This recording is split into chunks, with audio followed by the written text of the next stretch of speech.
Olá, viajante! Eu sou Leonard MacLeod do clã dos MacLeod, mas há muito tempo atrás eu era conhecido como Ask, o primeiro homem criado pelos próprios deuses.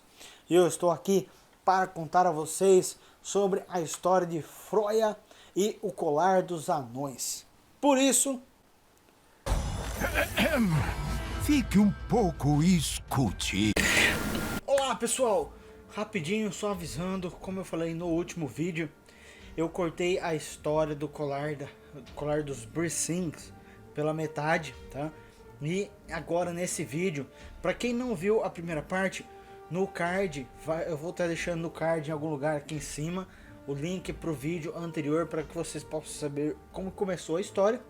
E agora eu vou deixar para vocês ouvirem o restante da história e finalmente, se ainda vocês não descobriram, finalmente saber qual foi o preço cobrado pelos 4 anões para que Froya pudesse ficar com o colar dos Brisings. Por isso, segue a história. A deusa interrompeu o anão naquele momento, dizendo que faria qualquer coisa. Então, os 4 anões apontaram outra vez para os seus protuberantes narizes para ela, e todos disseram a uma só voz que queriam gozar das delícias dos braços de Froya. A deusa levou algum tempo para entender, mas quando finalmente o fez, deu uma sonora gargalhada, pois ela nunca tinha ficado com alguém da raça deles e achava a proposta um pouco diferente. Todos os 4 sentiram-se então observados da sola dos pés ao último fio do cabelo, o que não podia demorar muito afinal. Desta análise dependia o resultado do negócio, que prometia ser altamente rendoso para ambas as partes. Depois de algum tempo e de algumas olhadelas cobiçadas lançadas para o magnífico colar, Froya respirou fundo e, deixando um grande floriso aflorar-se aos seus lábios, deu enfim a sua resposta. Trato feito, meus queridos. Os 4 aplaudiram, sapateando de alegria. Então a deusa perguntou quem seria o primeiro. Estas repentinas e inesperadas palavras, contudo, deixaram os 4 anões tão profundamente perturbados que trombaram seus narizes um contra os outros. De repente, o desejo que antes os assoberbara parecia haver se convertido em um terrível receio.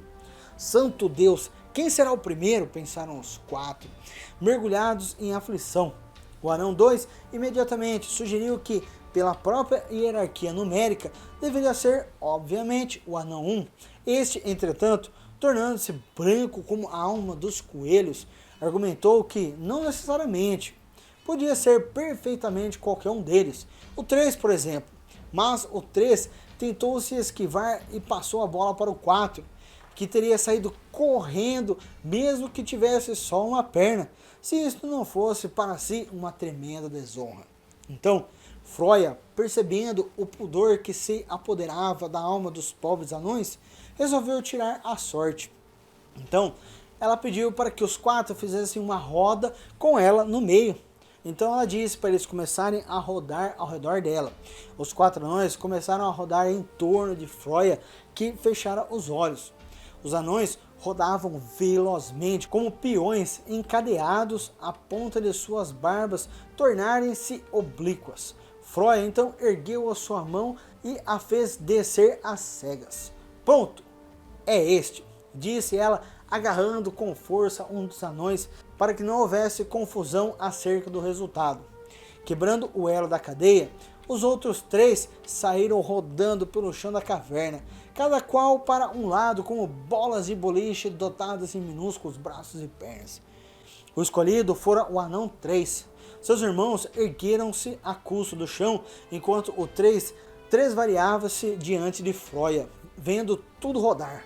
5 ou 6 Froyas misturavam-se à sua frente, mas pelo menos aquela excitação toda servira para mexer com seu sangue, pois tão logo passara a tontura, ele todo empertigou-se e, apontando seu adunco nariz para a deusa, disse-lhe num tom de voz que encheu de espanto e admiração os outros anões que estavam a observá-lo de bico calado.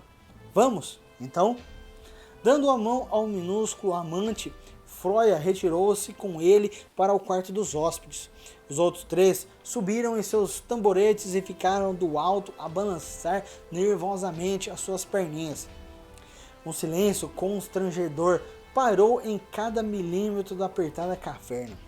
Então uma porta abriu de repente às suas costas e Froia, cujos braços já estavam completamente despidos para utilizar o casto eufemismo dos anões, pediu aos três que fizessem um pouco de barulho, pois isso serviria para acalmar o irmão deles e a eles também. Os três anões então desceram dos seus assentos e procuraram algo para fazer, algo com bastante ruído. O anão 1 tomou do martelo e começou a malhar em ferro frio. O 2 a lixar um pequeno espadinho, enquanto o anão 4, sem saber direito o que fazer, calçara uma das botas de ferro tacheadas e andava de lá para cá, batendo os pés com toda a força. Assim estiveram por um bom tempo até que viram voltar o anão 3. 3 pares de olhos angustiados fixaram-se no rosto dele, que fazia todo o esforço do mundo para esconder seus sentimentos. Então Froia, cuja voz vinha do interior, fresca e animada, perguntou quem seria o próximo. Tomando por um impulso, o anão 2 adiantou-se. A porta então fechou-se e isto foi o sinal de rebate para que os demais caíssem sobre o que regressara como águias sobre a presa para perguntar como foi. O anão 3, entretanto, permanecia impassível. Nada menos que divino, disse ele após uma longa pausa, empertigando o narigão. Ao menos comigo. Então, novamente a pedido da deusa, os anões voltaram às suas ocupações, procurando fazer o máximo de barulho. E assim foi com os outros dois, que retornaram também discretamente, até que o anão 1, o que ficara por último, finalmente retornou. Todos agora entreolhavam-se com um brilho cúmplice no olhar, que compartilhava algum triunfo e, ao mesmo tempo, exigia discrição para alguma pequenina derrota. Jamais alguém ficou sabendo exatamente o que se passou dentro do pequeno e confortável cômodo do famoso dia em que os Brisings desfrutaram dos braços da mais bela das deusas. Sempre que se referiam ao episódio, o que só começaram a fazer muitos anos depois, exaltavam sempre as belezas supremas da deusa, acrescentando o desempenho magnífico que cada qual tivera e quase tornava cada vez mais magnífico a cada nova narrativa, a ponto de superar qualquer proeza amorosa conhecida entre os anões e mesmo entre os deuses. Mas podemos ter a certeza que todos tiveram a melhor experiência de suas vidas e que, se algum pequenino percalço ocorrera, Froia, a maravilhosa deusa do amor e do prazer, soube contorná-lo perfeitamente.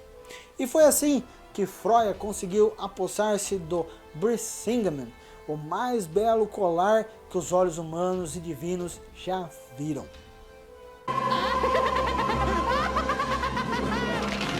Voltaram, né?